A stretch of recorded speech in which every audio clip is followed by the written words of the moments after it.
ಸಾಮಾಜಿಕ ಕಾರ್ಯಕರ್ತ ಸ್ನೇಹಮಯಿ ಮುಖವಾಡ ಕೊನೆಗೂ ಬಯಲಾಗಿದೆ. ಫೇಕ್ ಡಾಕ್ಯುಮೆಂಟ್ ಕೊಟ್ಟಂತಹ ದೂರು ನೀಡಿದ್ರು ಅಂತ ಸ್ನೇಹಮಯಿ ಅವರ ವಿರುದ್ಧವಾಗಿ ಇದೀಗ ಸಿಸಿಬಿ ಅಧಿಕಾರಿಗಳು ಅವರ ಮನೆಗೆ ಹೋಗಿ ಈಗ ತನಿಖೆ ನಡೆಸಿ ಅರೆಸ್ಟ್ ಮಾಡಿದ್ದಾರೆ.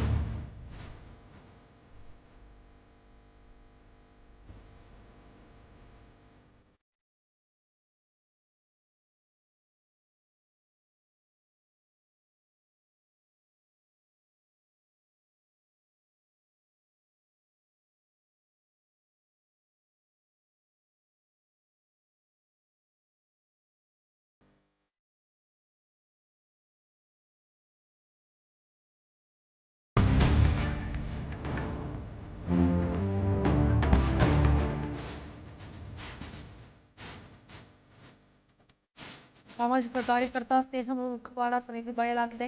ಫೇಕ್ ಡಾಕ್ಯುಮೆಂಟ್ ಅನ್ನ ಕೊಟ್ಟು ದೂರು ನೀಡಿದ್ರ ಸ್ನೇಹಮಯಿ. ಸರ್ಕಾರಿ ಅಧಿಕಾರಿಗಳ ವಿರುದ್ಧ ದಾಖಲೆಯನ್ನ ಕೊಟ್ಟು ದೂರು ನೀಡಿದ್ರು ಕೃಷ್ಣ. ಸ್ನೇಹಮಯಿ ಅವರು ಈಗ ಸಾಮಾಜಿಕ ಜಾಲತಾಣದಲ್ಲಿ ನಕಲಿ ದಾಖಲೆಗಳನ್ನು ಸೃಷ್ಟಿಸಿ ಏನು ದೂರನ್ನು ಕೊಟ್ಟಿದ್ದಾರೆ ಅಂತ ಆರೋಪವನ್ನು ಮಾಡ್ತಾ ಇದ್ರು. ನಕಲಿ ಆಡಿಯೋ ಕ್ಲಿಪ್ಪನ್ನು ಅಪ್ಲೋಡ್ ಮಾಡಿ ಅಪಪ್ರಚಾರವನ್ನು ಮಾಡ್ತಾ ಇದ್ರು. ಹಾಗಾಗಿ ಸ್ನೇಹಮಯಿ ವಿರುದ್ಧ ದೂರು ನೀಡಿದ್ದಾರೆ ಕೆಎಎಸ್ ಅಧಿಕಾರಿ ಮತ್ತು ಡಿಬಿ ನಟೇಶ್. ಸೈಬರ್ ಕ್ರೈಮ್ ಠಾಣೆಯಲ್ಲಿ 18ನೇ ತಾರೀಕು ಪ್ರಕರಣ ದಾಖಲು ಮಾಡಿಕೊಂಡಿದ್ದಾರೆ.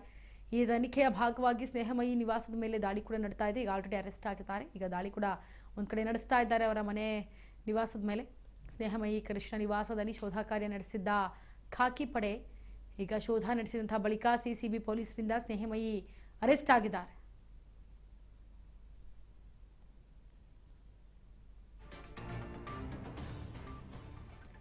ನಕಲಿ ದಾಖಲೆಯನ್ನು ಸೃಷ್ಟಿಸಿ ಅಧಿಕಾರಿಗಳ ವಿರುದ್ಧವಾಗಿ ಮಾತನಾಡಿದ್ರು. ಡಾಕ್ಯುಮೆಂಟನ್ನು ನಕಲಿಯಾಗಿ ಸೃಷ್ಟಿಸಿದ್ರು ಅಂತ ಹೇಳಿ ಈಗ ಸೈಬರ್ ಕ್ರೈಮ್ ಠಾಣೆಯಲ್ಲಿ ಈಗ ಅದರ ವಿರುದ್ಧವಾಗಿ ದೂರನ್ನು ಕೊಟ್ಟಿದ್ದಾರೆ.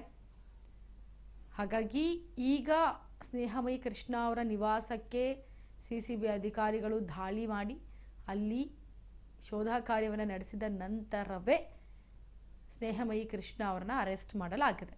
ಕಾನೂನಿನ ಬಂಧನದಲ್ಲಿದ್ದಾರೆ. ಈಗ ಫೇಕ್ ಡಾಕ್ಯುಮೆಂಟ್ ಯಾಕೆ ಅಂದರೆ ಈಗ ಕಾನೂನು ಒಂದಷ್ಟು ಗ್ರಿಲ್ ಮಾಡುತ್ತೆ. ಸರ್ಕಾರಿ ಅಧಿಕಾರಿಗಳ ವಿರುದ್ಧ ನಕಲಿ ದಾಖಲೆ ಹೇಗೆ ಸೃಷ್ಟಿ ಮಾಡಿದ್ರಿ, ಯಾಕೆ ಸೃಷ್ಟಿ ಮಾಡಿದ್ರಿ, ಸೃಷ್ಟಿ ಮಾಡೋದಕ್ಕೆ ನಿಮಗೆ ಸಪೋರ್ಟ್ ಮಾಡಿದ್ಯಾರು, ಯಾವ ಸಿಸ್ಟಮನ್ನು ಯೂಸ್ ಮಾಡಿದ್ರಿ, ಪ್ರತಿಯೊಂದನ್ನು ಕಲೆಕ್ಟ್ ಮಾಡ್ಕೊಳ್ಳುತ್ತೆ. ಅದನ್ನೆಲ್ಲವೂ ಕೂಡ ಸರೆಂಡರ್ ಮಾಡಬೇಕಾಗತ್ತೆ ಸಿಸಿಬಿ ಅಧಿಕಾರಿಗಳಿಗೆ.